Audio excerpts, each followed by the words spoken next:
The doctor stared at my son's chart for 3 long seconds before looking at me and saying, "Mr. Carter, your blood isn't compatible." And somehow my wife looked scared before I did. At first, I honestly thought they'd mix something up. Hospitals mess things up all the time. Wrong clipboard, wrong room, wrong paperwork. I'd spent enough years dealing with insurance companies and service contracts to know nobody's perfect. So I gave the doctor a tired little laugh and said, "We'll check again. I'm his dad." The man didn't laugh back. That's when something cold settled into my stomach. It was just after 6 in the evening at Banner University Medical Center in Phoenix. I remember because the TV mounted in the waiting room kept flashing the weather warning across the bottom of the screen. 112 degrees. Typical July in Arizona. My coffee had gone cold an hour earlier, but I was still holding it anyway. I think people do that when they're scared. Gives your hand something to do. My son Ethan was upstairs getting prepped for emergency treatment after collapsing at baseball practice. 1 minute he'd been running drills. Next minute he was on the ground holding his stomach while another parent called 911. The doctors later said it was internal bleeding connected to a blood disorder nobody knew he had. Everything after that moved fast. Too fast. Tests, nurses, forms, questions. Then suddenly someone saying they needed blood immediately. I didn't hesitate. "Take mine." That's what fathers do. At least that's what I thought. The doctor adjusted his glasses and glanced back down at the chart. "Your son's blood type is O negative." "Okay. And yours is O positive."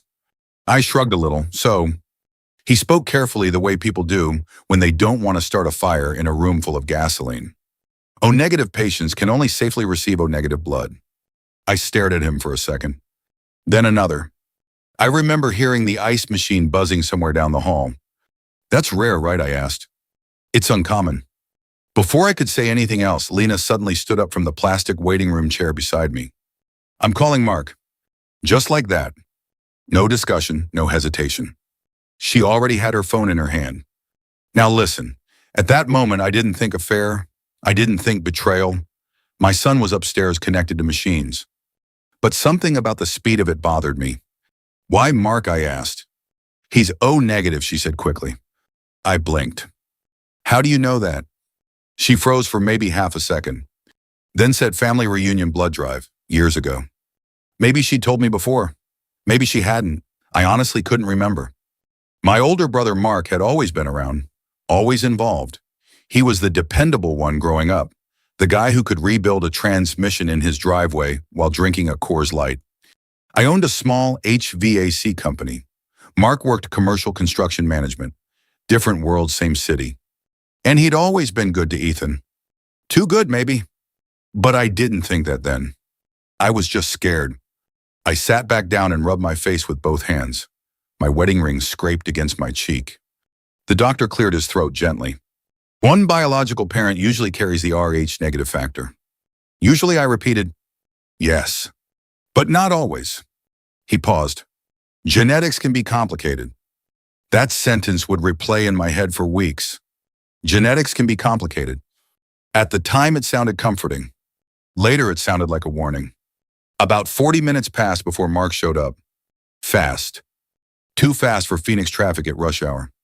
He walked into the waiting area wearing dusty work jeans and tan boots, breathing hard like he'd run through the parking garage. "Where is he?" he asked immediately. "Upstairs," Lena said. And then something happened I can still see clear as day. She grabbed his wrist. Just for 1 second. Tiny little thing. But people who've been married 15 years notice tiny things. Neither of them looked at me afterward. Mark turned toward the doctor. "I'm O negative. Test whatever you need." The nurse led him away. I sat there staring at the television without hearing a single word coming out of it. Some pharmaceutical commercial was playing. Old couple walking on a beach, smiling like life stays simple forever. I remember thinking how ridiculous that looked. About an hour later, the doctor came back. "Your brother's a match." Lena exhaled so hard it almost sounded like she'd been holding her breath all evening. I should have noticed that. I should have noticed a lot of things. Instead, I just nodded and asked Ethan gonna be okay. The doctor finally smiled a little. "Yes, I think he will." That should have been the moment I felt relief. Instead, I felt tired. Heavy. like something invisible had entered the room and sat beside me. A nurse eventually brought us upstairs. Ethan looked pale in the hospital bed, smaller somehow. Machines beeped softly around him while the blood transfusion started through the IV line in his arm. Mark stood near the window watching quietly. Lena sat beside Ethan brushing his hair back gently. And for a second, everything almost looked normal again. Almost. Then the doctor stepped inside one last time, holding Ethan's chart. He looked at Lena first. Then me. Then Mark. "Mr. Carter," he said carefully with O, "negative blood involved. It may be worth reviewing family medical history at some point, just to be safe." Nobody spoke. Not me. Not Lena. Not Mark. But I noticed something then that made the hair rise on the back of my neck. My wife wouldn't look me in the eye, and neither would my brother. Every time I closed my eyes, I saw Lena grabbing Mark's wrist in that hospital hallway. I sat in one of those stiff hospital recliners beside Ethan's bed, while machines hummed softly in the dark, and every time I started drifting off, another thought would yank me awake again. O negative. My brother's a match. My wife already knew. Around 3 in the morning, Ethan finally stirred a little and looked over at me. "You look terrible, Dad," he mumbled. I laughed quietly. "Thanks, buddy." His voice was weak, but still Ethan, still sarcastic. That alone made my chest loosen a little. He glanced toward the IV bag hanging beside the bed. "Uncle Mark came." Yeah. Cool." Then he closed his eyes again. Simple conversation, nothing strange about it. But after he fell back asleep, I sat there staring at him under that dim hospital light and noticed something I'd never really paid attention to before. His nose. It looked like Mark's. Now listen, when you raise a kid 13 years, people tell you he looks like you all the time. You stop questioning it. Ethan had my height, my dark hair, my stubborn attitude. But once doubt gets into your head, it spreads like oil in water. Everything starts looking different. By 7 the next morning, the hospital smelled like burnt coffee and disinfectant. Nurses changed shifts. Somebody rolled a squeaky supply cart down the hallway every 15 minutes. Lena came back carrying fresh clothes from home. "You should shower," she told me. "I'm fine." "You've been awake all night." I said, "I'm fine." That came out sharper than I intended. She looked at me for a second, then quietly set the bag down on the chair. Neither of us mentioned the blood type thing. Not directly. That was the strange part. It sat there between us anyway. The doctor stopped by around 8:30. Older guy, calm voice, gray mustache. The kind of doctor older folks trust immediately because he actually looks like he's lived life. He flipped through Ethan's chart while explaining the treatment plan. Then he said casually, "Your brother's donation helped stabilize him quickly." "Good," I said. The doctor nodded. "Now regarding the Rh negative factor," there it was again. Lena immediately looked down at her phone. The doctor continued carefully. "Sometimes genetics surprise people. Rh negative traits can skip generations. It doesn't automatically mean anything unusual." That sentence hit me like a life raft. I grabbed onto it immediately. So this could still be normal. "Yes," he said. "Rare doesn't mean impossible." I noticed Lena relax slightly beside me. Just enough for me to notice. The doctor explained blood compatibility using a simple comparison. "Think of it like keys and locks," he said. "Certain blood types simply don't fit certain patients safely." That made sense to me more than all the medical terminology. When he left, I tried forcing myself to let it go. Really tried. But then something strange happened around lunchtime. Mark showed up again. Not weird by itself. Ethan loved him. But he walked into that room like he belonged there. Like this whole situation had pulled him into some role he already understood. He brought Ethan a Diamondbacks cap from the hospital gift shop. "Thought this'd make you heal faster," he joked. Ethan smiled weakly. "Only if they stop sucking this season?" Mark laughed hard at that, real hard. Lena laughed too. And suddenly I felt like I was standing outside my own family looking through a window. It's hard to explain unless you felt it. That quiet moment when your instincts start whispering something your heart refuses to hear. Mark sat beside Ethan's bed talking baseball while I stepped into the hallway to call my office. My service manager, Rick, answered immediately. "You okay, boss?" "Not really." I leaned against the wall near the vending machines and rubbed my forehead. I could hear an elderly couple arguing softly nearby about parking validation. Life keeps moving even when yours suddenly stops. We had to push the mace install to Friday, Rick said. Client wasn't thrilled. Do what you gotta do. You sound awful. My kid's in the hospital. Silence. Then Rick lowered his voice. Jesus, he okay? Yeah, he will be. At least I hope so. When I went back toward Ethan's room, I heard voices before I stepped inside. Lena and Mark. Soft, urgent. He can't keep asking questions, Lena whispered. Mark answered too quietly for me to hear clearly. Then she said something that froze me in place. I didn't think this would ever happen. I stood there outside the door, feeling my pulse hammer in my neck. Part of me wanted to walk in immediately. Another part wanted to turn around and leave the hospital altogether. Instead, I waited. A few seconds later, Mark stepped out and nearly bumped into me. Oh, he said quickly, didn't see you there. Apparently. He stared at me for half a second too long, then clapped my shoulder. He's gonna be okay, Dave. Dave. He only called me that when he was nervous. I walked back into the room. Lena was adjusting Ethan's blanket, even though it didn't need adjusting. You okay? She asked without looking up. Yeah, I lied. Then I sat down beside my son and stared at the television, while a weather report warned Phoenix residents to stay indoors through the weekend heat wave. A normal day in Arizona. Except suddenly nothing in my life felt normal anymore. And for the first time since Ethan was born, I started wondering if everybody in that room knew something I didn't. When you've been married long enough, your brain learns how to protect you. That's the only way I can explain it. You ignore little things because life is busy.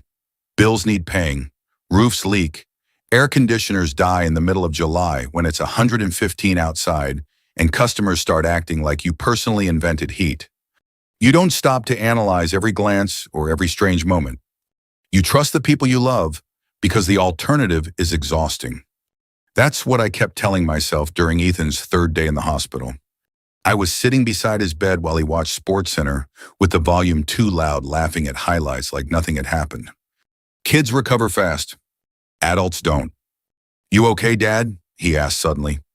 Yeah. You keep staring at me. I forced a smile, just making sure you're still ugly. He grinned. Mom says I got your face. That hit me harder than it should have. I looked away toward the window overlooking the parking garage. Outside Phoenix shimmered under another brutal afternoon sun. Everything looked baked and faded. Even the sky looked tired. Later that evening, Lena went downstairs to grab food while Ethan slept again. I stayed alone in the room listening to the steady beep of monitors and replaying memories I hadn't thought about in years. Little things. Tiny things. Like how often Mark had been around whenever I traveled for work. Back when my HVAC business was still struggling, I used to take commercial jobs out in Nevada and New Mexico just to keep us afloat. Sometimes I'd be gone 4 or 5 days at a time, installing rooftop units for warehouses or casinos. Lena hated those trips. Said the house felt too quiet without me. That was usually when Mark would help out. He'd mow the lawn, fix something around the house, take Ethan for burgers or baseball practice. At the time, I appreciated it.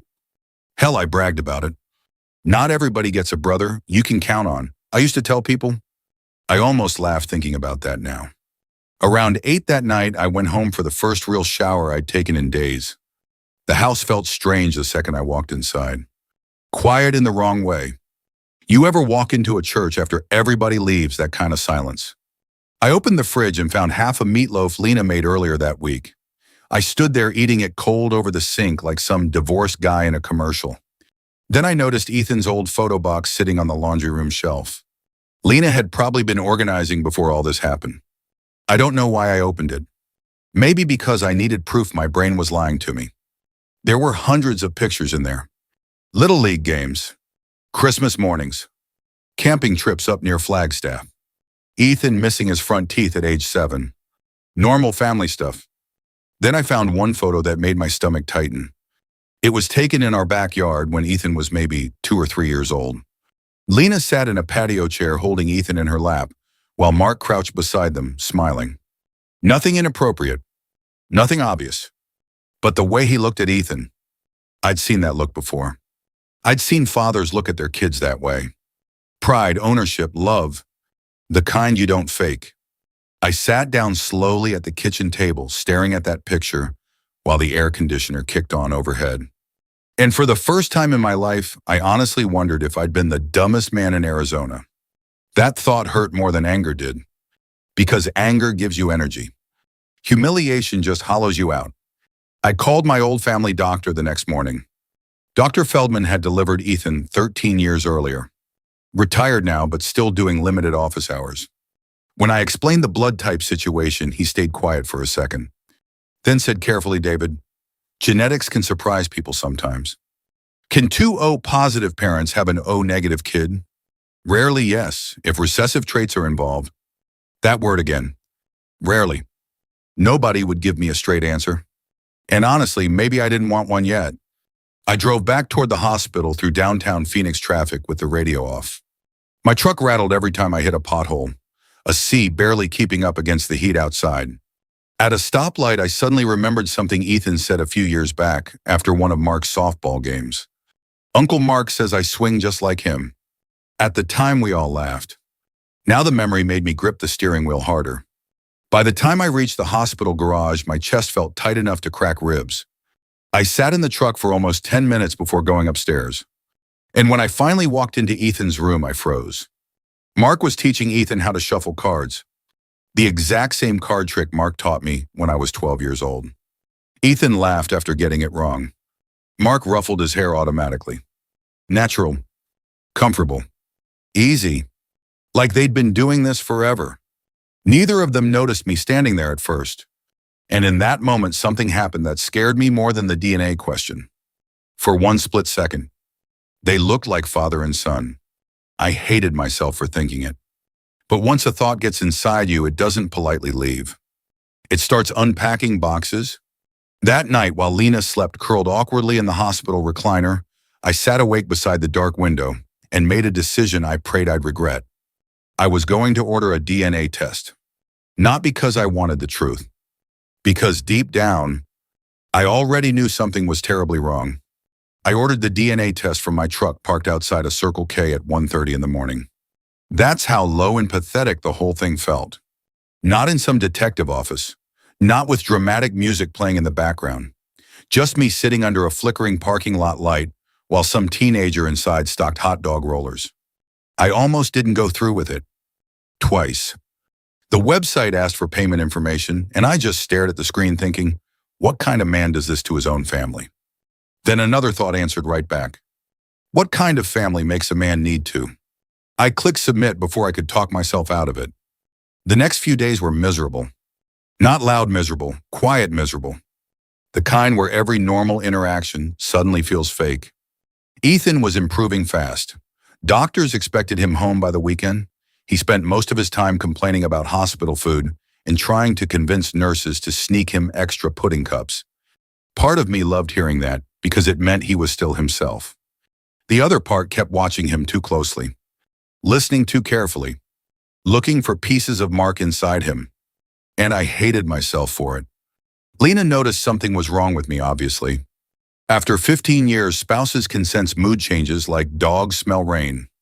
One evening, she cornered me near the vending machines outside the ICU wing. "You haven't looked at me normally in days," she said quietly. "I'm tired." "So am I." I nodded toward Ethan's room.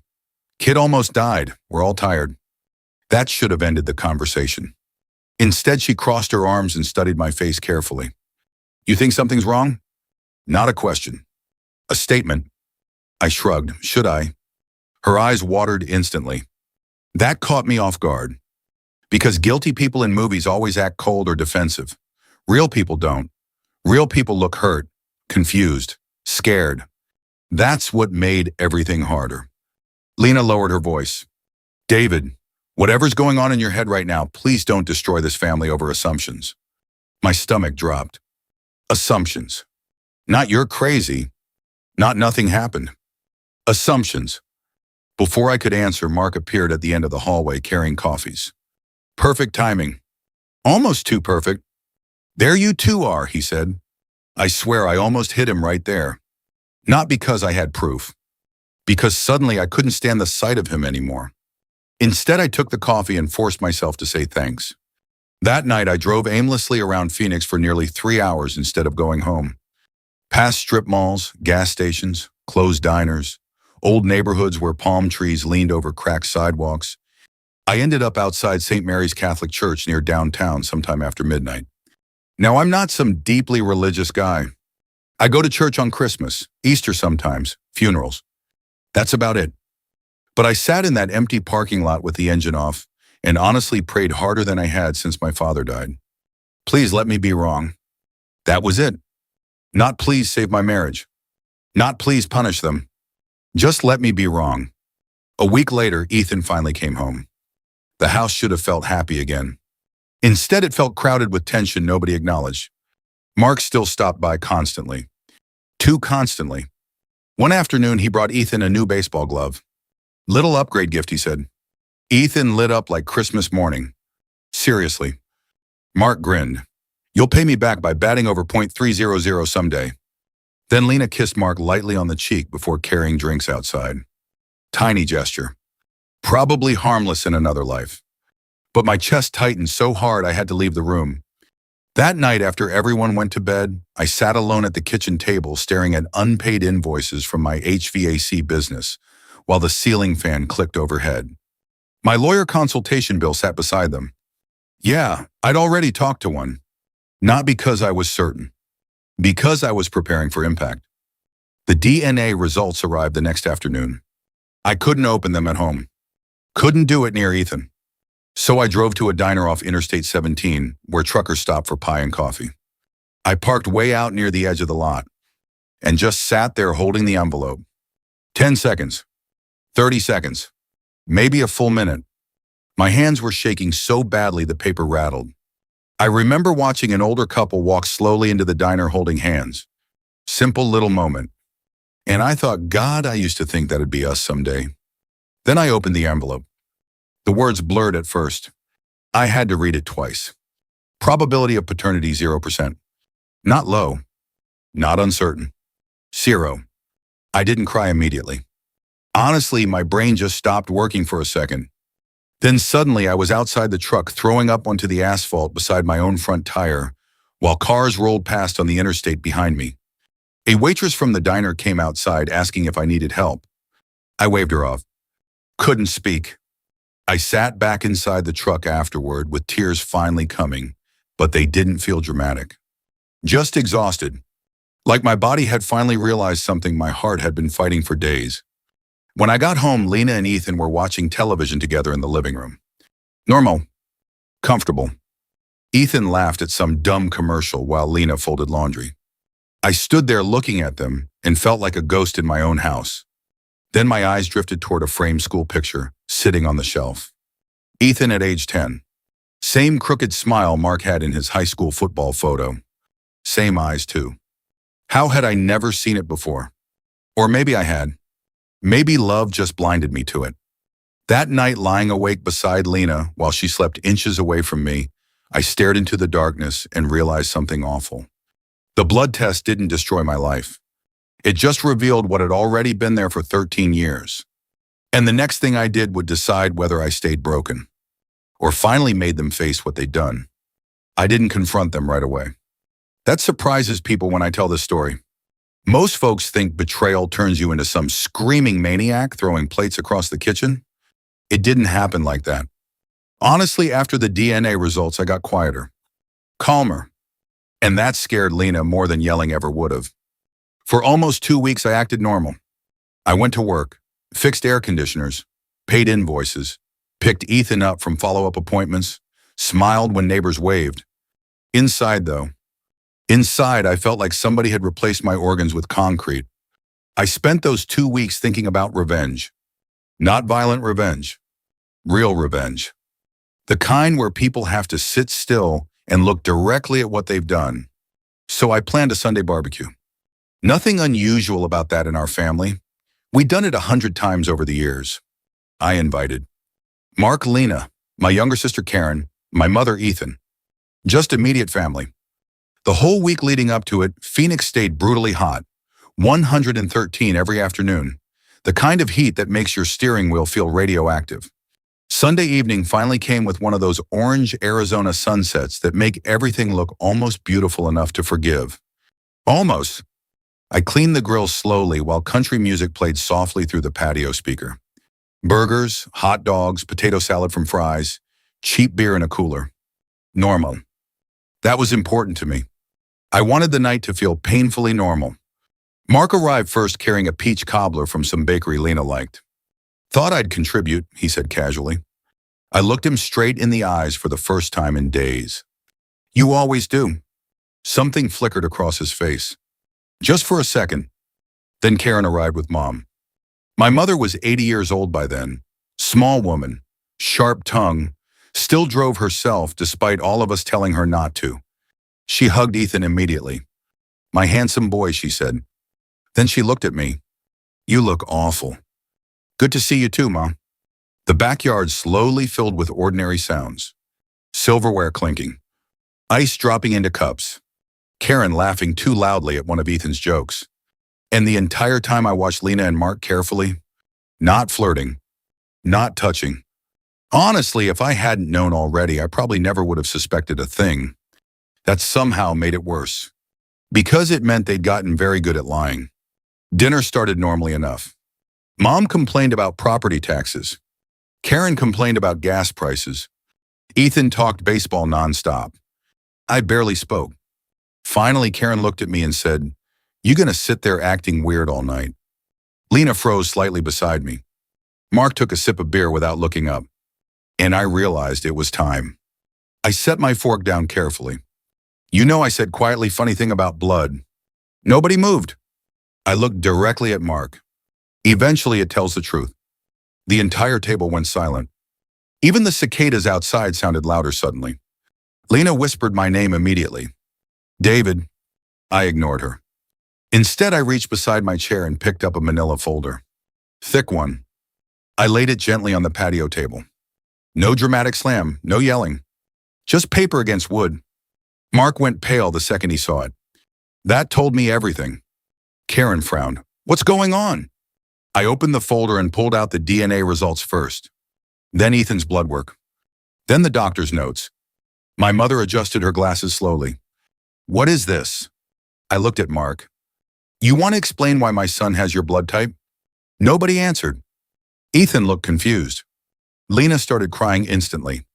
Not loud sobbing, quiet crying, like somebody finally too tired to keep carrying something heavy. Mark leaned back in his chair, rubbing his jaw. "Dave, don't call me that." That came out colder than I intended. Ethan looked back and forth between us. "Dad." God, that almost broke me right there. I took a breath before speaking again. "I took a DNA test." Silence. Karen stared at Lena like she'd been slapped. My mother whispered no. Lena covered her mouth with both hands. Mark still wouldn't look at me. That part made me angrier than anything else. Not the affair. Not even the lying. The cowardice. I leaned forward slowly. "You stood in my house for 13 years. My voice shook a little, then steadied again. "Every birthday, every Christmas, every barbecue. You watched me raise him knowing the truth." Mark finally spoke. "It wasn't supposed to happen." I laughed once. Not because it was funny. Because I honestly couldn't believe that was his defense. Lena started crying harder. "It only happened once," she whispered. Karen snapped immediately. "Oh, shut up with that." Mom sat perfectly still, staring at the tablecloth like she suddenly didn't recognize her own family anymore. I looked at Lena. "Did you know?" She nodded slowly through tears. "Not for sure, not at first." "But you suspected." Another nod. "And you said nothing." She wiped her face with trembling fingers. I was scared. That word hit me strangely. Because part of me understood it. That's the terrible thing about betrayal. Sometimes the people who hurt you are still human enough to pity. Mark finally looked at Ethan. "I never wanted this to hurt you." I stood up so fast my chair scraped hard against the patio concrete. "You don't get to talk like a father now." Dead silence. Ethan looked shattered. 13 years old and watching his entire world split open in front of him. That part still haunts me. I turned toward Mark one last time. "You're not my brother anymore." No screaming after that. No punches. Honestly, the quiet was worse. Mark stood slowly, grabbed his keys, and walked out through the side gate without another word. Lena stayed sitting there crying softly while my mother stared at her with pure disappointment. And for the first time since the hospital, I finally felt like the truth belonged to me instead of them. But sitting there looking at Ethan's face, I also realized something else. The revenge part. That was easy. Figuring out how to keep loving my son after all this. That was going to be the hard part. The house sold faster than I expected. Phoenix real estate was still insane back then, even with interest rates climbing. Young couple from California bought it within 8 days. I remember standing in the empty living room after signing the paperwork, hearing my footsteps echo where Ethan used to leave baseball gear all over the floor. 15 years in that house. Gone in an afternoon. Divorce moves slower. Lawyers always move slower when emotions are expensive. Lena rented a townhouse across the city near Chandler. I moved into a smaller one-story place near Deer Valley Airport. Nothing fancy. Just enough room for me, an old leather recliner, and the television I'd had since Obama was president. For a while, life became painfully quiet. That was the worst part. Not anger. Not betrayal. Silence. I'd spent decades surrounded by noise. HVAC units roaring on rooftops. Customers complaining. Baseball games. Family dinners. Then suddenly it was just me heating frozen dinners at 10 o'clock at night, while blood pressure medication sat beside the microwave. I gained 12 pounds that winter. Started forgetting things at work. One afternoon I drove 40 minutes to a service call before realizing I'd forgotten half my tools back at the shop. Rick finally pulled me aside and said, "Boss, you either need a vacation or therapy." I laughed harder than the joke deserved. The truth was, I didn't know who I was anymore. Not husband. Not brother, and somehow not fully father either. At least that's how it felt in the beginning. Mark tried contacting me twice after the barbecue. One voicemail, one text. I deleted both without listening carefully. My mother never forgave him. Karen definitely didn't. As for Lena, things between us settled into something colder than hate. Polite logistics, lawyer emails, schedules. Shared trauma wearing business casual. But through all of it, one thing mattered more than anything else. Ethan. The first month after the truth came out, he barely spoke around me. Not because he was angry. Because he was scared. Scared I'd disappear. I could see it in everything he did. The way he watched my reactions carefully.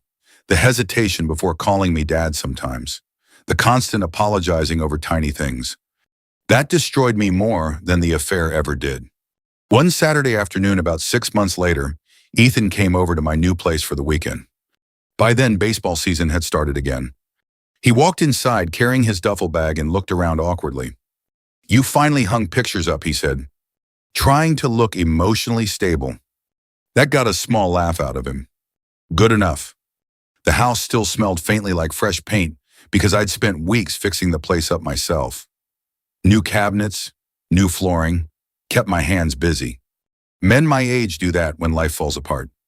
We build things because fixing people is harder.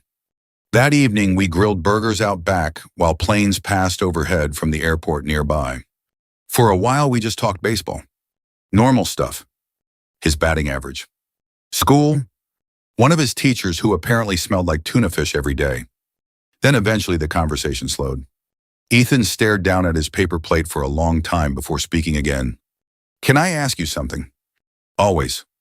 He swallowed hard. "Are you still my dad?" There it was. The question both of us had been carrying for months. I set my burger down slowly. And I'll be honest with you, I almost broke right there. Because no matter what blood tests say, no matter what DNA says, your heart doesn't magically forget 13 years.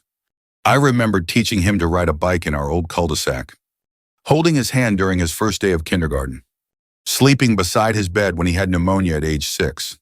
Cheering so loud at Little League games I lost my voice. No laboratory in America could erase those things.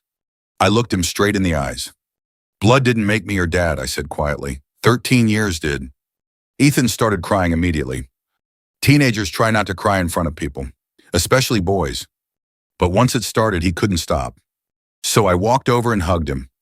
And for the first time since all this happened, something inside me finally loosened. Not healed, just loosened. A few weeks later, Ethan asked if I'd still help coach batting practice sometimes. I said yes before he even finished the sentence. Mark, from what I heard, eventually moved out to Nevada for work. Haven't spoken to him since. Honestly, I don't hate him anymore. Hating somebody that long is exhausting when you're over 50. What he did was unforgivable. But carrying rage forever would have ruined the rest of my life too. As for Lena, I think losing the family hurt her more than the divorce itself. Last I heard, she started seeing a therapist and going back to church regularly. I hope she finds peace. I really do.